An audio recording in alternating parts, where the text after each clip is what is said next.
Welcome back on Jio Canada. और आज हमारे साथ हैं एक स्पेशल गेस्ट। इनका नाम भी इनसे ही पूछते हैं और कनाडा कंट्री की बहुत अच्छी जानकारी है, बोलते तो बहुत अच्छे ही हैं क्योंकि ये पेशा भी इनका क्या है यही बताएं। तो वेलकम, आज का स्वागत है सर। और बताइए अपने बारे में भी और कनाडा कंट्री के बारे में भी। सबसे पहले सब सुनने वालों को मेरा नमस्कार। मेरा नाम गगन दीवान है और मैं पेशे से एक वकील हूँ और हरियाणा करनाल से बिलोंग करता हूँ। कनाडा कंट्री में आप कितने साल हो गए आपको आए हुए और आप क्या समझते हो कनाडा कंट्री में लोगों को आना चाहिए? क्या फ्यूचर है जो बच्चे स्टूडेंट यहाँ पर आ रहे हैं? मैं इस कंट्री के अंदर पिछले 9 साल से आ रहा हूँ और जा रहा हूँ परमानेंट। अब मेरा परमानेंट रेजिडेंसी का हो गया है, इसलिए अब मैं यहाँ पर परमानेंट रेजिडेंट बन गया हूँ। क्या अच्छा लगता है आपको कनाडा कंट्री में सबसे अच्छा, और क्या बुरा लगता है सबसे?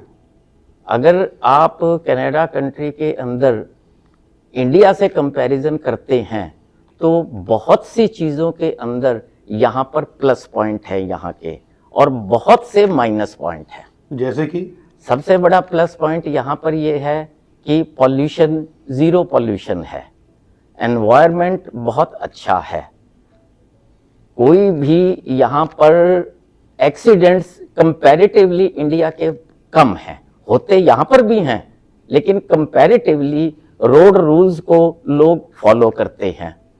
ज़्यादातर प्लस पॉइंट ये हैं। और जहाँ तक माइनस पॉइंट की बात है, यहाँ पर इंडिविजुअलिज्म बहुत ज़्यादा है।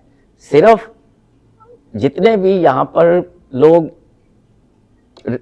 परमानेंट रेजिडेंट हैं या सिटीज़न हैं, वो सिर्फ अपनी पत्नी और अपने बच्चों के बारे में सोचते हैं। जो उनके पेरेंट्स और ग्रैंड पेरेंट्स हैं उनके विषय में उनका रुझान बहुत कम होता है। लेकिन ये मैं मेजॉरिटी की बात कर रहा हूँ, एक्सेप्शंस आर ऑलवेज देयर। कुछ बच्चे ऐसे भी हैं जो बहुत ज़्यादा अपने पेरेंट्स और ग्रैंड पेरेंट्स का ध्यान रखते हैं। ज़्यादातर लोग सेल्फिश हैं यहाँ पर या प्यार करते हैं? ज़्यादातर लोग सेल्फिश यहाँ पर नहीं हैं, लेकिन अपने अपने कामों में इतना बिजी हैं कि उनके पास समय ही नहीं है। समय उनका निकल जाता है अगर वो अपनी सबसे पहले प्रायोरिटीज फिक्स करते हैं। अगर उनकी प्रायोरिटी के अंदर सबसे पहले उनके बच्चे आ जाते हैं, फिर कहीं उन्होंने घूमने जाना है तो उसके लिए उनके पास समय है, अपने वाइफ के साथ कहीं भी जाना है उसके लिए समय है, अपने फ्रेंड सर्कल में जाना है उसके लिए समय है। लेकिन अगर पेरेंट्स या कोई भी कुछ कहेगा तो सबसे पहली चीज़ है कि हमारे पास समय नहीं है। क्या फ्यूचर समझते हो जो बच्चे यहाँ पर आ रहे हैं स्टडी करने के लिए? जो वो जैसा बिहेव कर रहे हैं, जो पर्टिकुलरली स्टूडेंट्स के बारे में, जो अब न्यू स्टूडेंट्स आ रहे हैं उनका तो फ्यूचर बड़ा डार्क है। प्लस पर्टिकुलरली +2 के बाद जो बच्चे आ रहे हैं या आने की सोच रहे हैं, पर्टिकुलरली +2 का बच्चा एक उतना माइंड उसका एक्सपोजर उसके पास नहीं होता, अनमेच्योर्ड होता है, एक्सपोजर इतना नहीं होता। सबसे बड़ी गलती जो है, ब्लंडर जो करते हैं उनके पेरेंट्स करते हैं।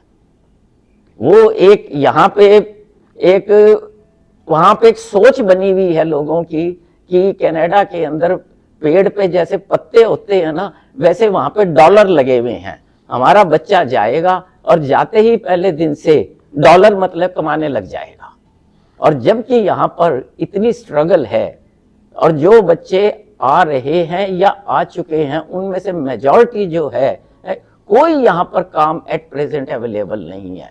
इसका रीजन क्या समझते हैं सर आप? अनएम्प्लॉयमेंट, क्योंकि जिस हिसाब से गवर्नमेंट ने इतना ज्यादा इमिग्रेंट्स को यहाँ पर बुलाया है, उसकी मेन कारण यही है कि यहाँ पर एम्प्लॉयमेंट बहुत कम हो गई। पर्टिकुलरली यहाँ पर at present cost of living है जो बहुत हाई हो गई है।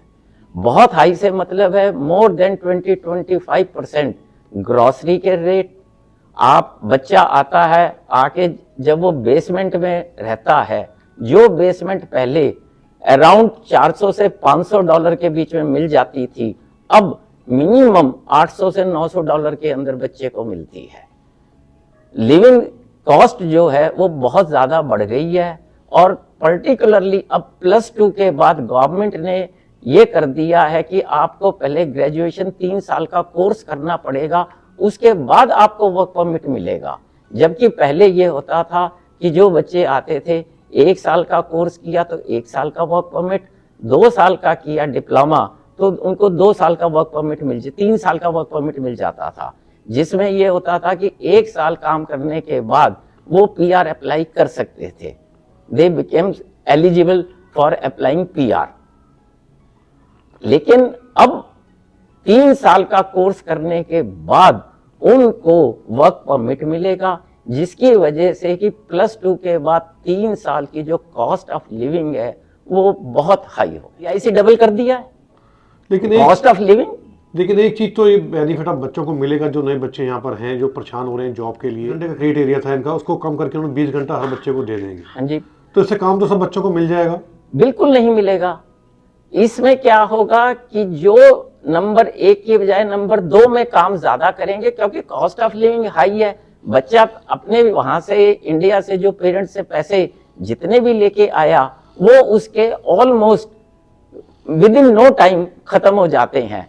अब जहां तक 20 घंटे ऑफिशियली कर दिया, अनऑफिशियली जब वो काम करेगा जाकर, क्योंकि उसको रहने के लिए कहीं ना कहीं तो कमाना पड़ेगा, तो जो उसको $15-16 पर आवर मिलता था, उसके बाद वो $8 पे भी काम करने के लिए तैयार हो जाता है। मजबूरी है, मजबूरी हो जाती है।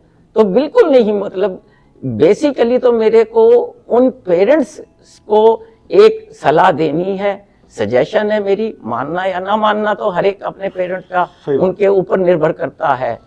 +2 के बाद, पर्टिकुलरली +2 के बाद अपने बच्चे को यहाँ मत भेजें।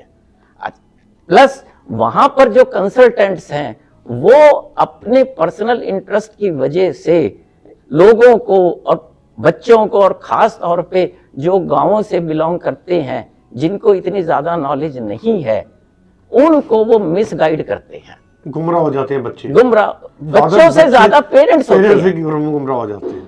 अब लेटेस्ट क्या ट्रेंड वहां पर चल रहा है, जो मैं वहां पे बात भी करता हूं लोगों से, कंसल्टेंट कहते हैं कि जी +2 के बाद अगर कहीं इसको एडमिशन नहीं मिलता, हम टूरिस्ट वीजा पे भेज देते हैं।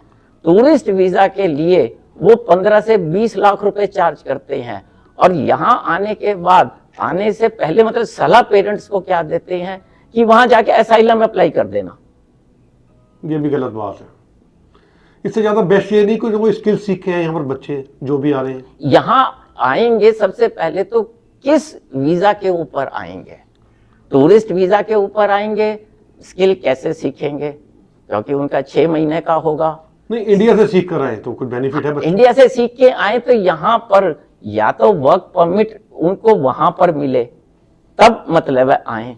अदरवाइज जो बच्चे स्टडी करते हैं, ग्रेजुएशन करते हैं, पोस्ट ग्रेजुएशन करते हैं, तो जो FSW स्कीम है इनकी, फेडरल स्किल्ड वर्कर, उसमें अप्लाई करके आए, ऑन मेरिट्स आए। मेरा तो फिर दोबारा उन बच्चों के, मासूम बच्चों के पेरेंट्स से आग्रह है, नम्र निवेदन है कि भेजने से पहले 10 बार सोचें कि जो वो इन्वेस्टमेंट कर रहे हैं वो वर्थ भी है या नहीं है, और जो कंसल्टेंट्स मिसगाइड कर रहे हैं उनके बहकावे में मत आए। क्यों? क्योंकि यहाँ की लाइफ बहुत हार्ड है, बच्चे को बहुत स्ट्रगल करनी पड़ती है। थैंक यू सो मच जी हमसे बात करने के लिए, शुक्रिया। फिलहाल दीजिए इजाजत, मिलते हैं। धन्यवाद, आपका भी धन्यवाद।